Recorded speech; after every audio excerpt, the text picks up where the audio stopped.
संस्था भी चलाते हैं और उनसे पूछेंगे उनके संस्था के बारे में, जिसका नाम है नवसृजन सेवा समिति। और यहाँ पे पूछेंगे उनसे कि वो क्या कार्य करते हैं, संस्था कैसे चलाते हैं। तो आइए चलते हैं।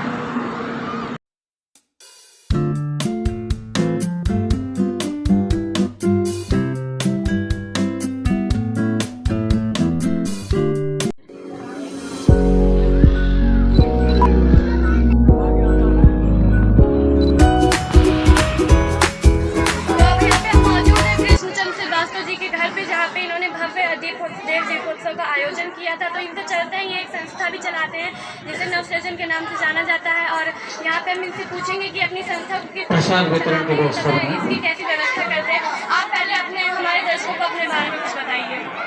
मैं नवसृजन सेवा समिति 2004 से चल रही है। इसकी स्थापना नोएडा में हुई। नोएडा में शुरुआत हमने एक बच्चे से किया। हमें एक बच्चा लावारिस मिला था रेलवे स्टेशन पर। उस बच्चे की पढ़ाई के लिए किसी विद्यालय में हमारे नवसृजन सेवा समिति में 5 लोग थे। हमने उसमें शुरुआत से किया। जयप्रकाश रावत, अटल मुरादाबादी, अनुराधा शर्मा, सुरभि सक्सेना, एक मैं, 5 लोग थे। 5 लोगों ने मिल करके उसका जो पढ़ाई का खर्चा होता था शुरुआत में 5100 रुपये, 5000 होता था, लेकिन हम लोग 5100 रुपये उस संस्था में देते थे। और वो अनवरत कोरोना काल तक चलता रहा। और कोरोना काल में 15 परिवार को नवसृजन सेवा समिति ने लगातार कोरोना काल में उनको भोजन उपलब्ध कराया। आपको ये जो नवसृजन सेवा समिति है, इसका आपको चलाने का, संस्था चलाने का विचार कहाँ से प्राप्त हुआ? विचार प्राप्त हुआ कि वहाँ हम नोएडा में चलते रहते थे। तमाम हमारे सामने भी तमाम समस्याएं हैं। और हमें एक समय ऐसा आया कि जब हम आर्थिक रूप से हम भी बहुत मजबूत नहीं थे, बच्चों को पढ़ाने में दिक्कत आ रही थी, तो एक संस्था वहाँ थी, उत्थान समिति, उसने हमको सहयोग किया। और उस सहयोग के बूते पर हमें ये लगा कि ये दूसरा कर सकता तो मैं क्यों नहीं। इस भाव को लेकर के हमने इसकी स्थापना की। और तब से अवसर अभी चल रहा है। जब से मैं यहाँ आ गया हूँ थोड़ा कार्य स्थिर हो गया है, लेकिन फिर इसको दोबारा चालू करें। हमें पहले पता चला, आपकी जानकारी से प्राप्त हुआ कि पहले आप नोएडा में रहते थे, तो वहाँ पर भी आप सामाजिक कार्य में बढ़ चढ़ कर भाग लेते थे। तो वहाँ के सामाजिक कार्य कुछ नोएडा के बारे में बताइए। नोएडा में तो इतना बड़ा कार्य मिला। वहाँ बहुत ही उपजाऊ भूमि है। इस तरह हम लोग उसको शुरुआत में पत्थर का देवता कहते थे। पत्थर के घर होते थे वहाँ, एक दूसरे से किसी को कोई लेना देना नहीं। लेकिन धीरे धीरे हम लोग ऐसे जाते थे, झुग्गी झोपड़ी में बहुत गरीब लोग रहते थे, जहाँ जिनके बच्चे नंगे घूमते थे, पढ़ते थे। तो वहाँ कुछ लोगों से हमने प्रयास किया कि जिनके बच्चे हो, छोटे बच्चे जो कपड़ा बहुत अच्छा बदल देते हैं, फटते नहीं है, पुराने हो गए लेकिन बढ़िया है, तो उनको ले करके हम उनके अंदर दैनिक जागरण के माध्यम से वितरित कराते। नोएडा से आपका अयोध्या में आना कैसे हुआ? हाँ, ये प्रभु की इच्छा है कि देव में एक स्वर्णमयी नगरी में, दिल्ली जैसे नगर में रहने के बाद यहाँ अयोध्या धाम की, मैं यहाँ का जन्मभूमि का हूँ, तो हमारे बच्चों ने प्रेरणा दिया कि आप यहाँ दिल्ली में रह के क्या अयोध्या धाम में जाइए, वहाँ चलिए, ये जन्मभूमि है, इसी को कर्मभूमि बनाइए। और प्रभु की ऐसी इच्छा हुई, उसको मैं स्वयं नहीं समझ पाया। मुझे यहाँ किस काम के लिए यहाँ ले आए हैं, ये ईश्वरी जाने, वो आगे क्या कराएगा। लेकिन हालांकि एक चीज़ जरूर मैं कहना चाहूँगा कि मैंने सेवानिवृत्ति माया जाल में फंसने के लिए नहीं लिया था कि हम शांति कुंज हरिद्वार जाएंगे और पीले कपड़े पहन करके गुरु का कार्य करेंगे। लेकिन बीच में ही गुरु ने ही या ऐसी प्रेरणा हुई कि यहाँ अयोध्या धाम में आ गए और यहाँ एक छोटा सा ये मकान बनाया रहने का, और यहाँ प्रयास कर रहे हैं कि अयोध्या धाम में इसी तरह भगवान का कार्य प्रारंभ हो जाए, जो आज शुरुआत हो गई है सच्चिदानंद मिश्रा जी के कारण और आपकी प्रेरणा से ये अनुरोध चले, यही मुझसे प्रार्थना है। तो ये जो नवसृजन सेवा समिति है, इसमें आप अकेले ही कार्य करना है कि और भी लोग आपसे जुड़े? हमारे साथ अब तो इसकी संख्या 161 हो चुकी है। इसके साथ 161 मेंबर हैं और उनकी जो संख्या है 1100 रुपये एक साल की संस्कृति है। आजीवन 5100 रुपये है और 161 लोग मिल करके इसमें व्यवसायी भी, जो कहीं जरूरत पड़ती है तो बहुत अच्छे ढंग से इसको पैसे का अनुदान देते हैं। हमारी क्या औकात है, सब लोगों के सहयोग से हम लोग काम करते हैं। तो जो ये आपकी संस्था है इसमें आपको सरकार की तरफ से कोई सहायता मिलती है? अभी हम लोग नहीं ले पाए हैं सरकार से कोई संस्था, क्योंकि हम उसके बारे में सोच नहीं पाए थे, लेकिन अब सोच रहे हैं कि सरकार से इतनी पुरानी संस्था हो गई तो कुछ कार्य लिया जाए।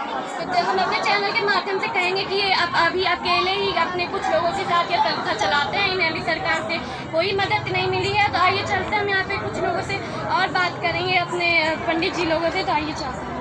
हाँ मिश्रा कुछ गत मिश्रा जी कुछ पूछना चाह रही जो है। तो मेरा आपसे ये सवाल है कि आप ये जो गायत्री परिवार है इसके बारे में आप हमें क्या बताना चाहेंगे?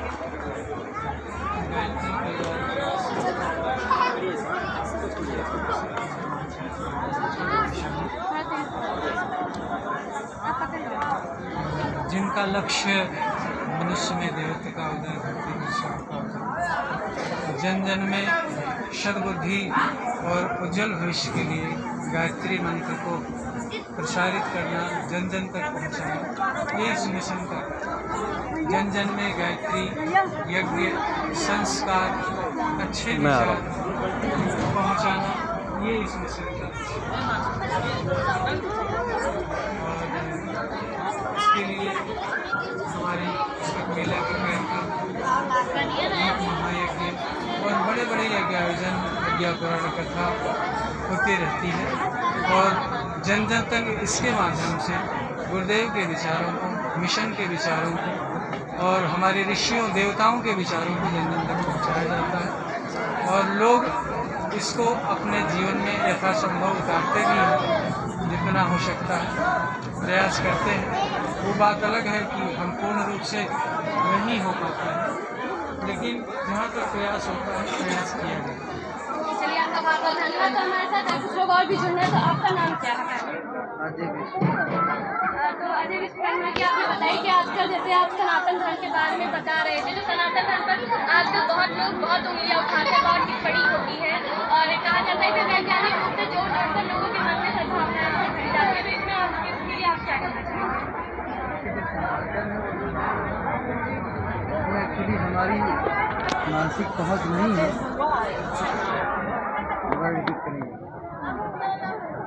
जो सनातन है वो सनातन है।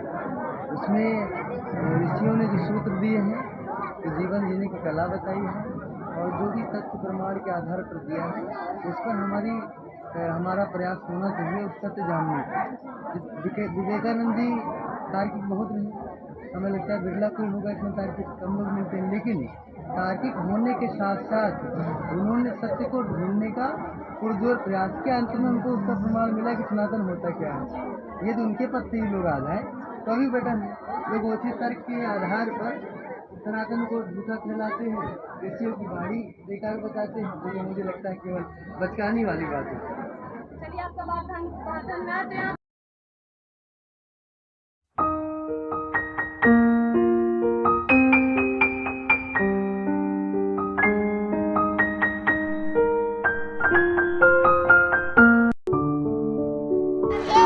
देख सकते हैं कि यहाँ पे शुरू हो गया है, जगह लोग शब्द से रहते हैं। यहाँ पे देख सकते हैं देखिए वहाँ तक यहाँ पे भीड़ नजर आ रही है, प्रसन्न तालाब टाइप का यहाँ पे नजर आ रहा है। तो देख सकते हैं कि यहाँ पे देखिए कितने श्रद्धालुगण यहाँ पे गायत्री परिवार की तरफ से प्रसाद ग्रहण कर रहे हैं।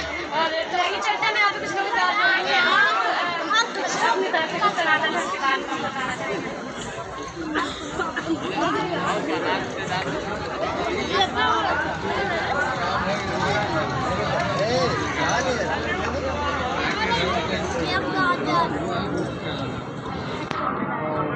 ये कह रहा है कि ऐसे सनातन में ऐसे चलता चला रहा है।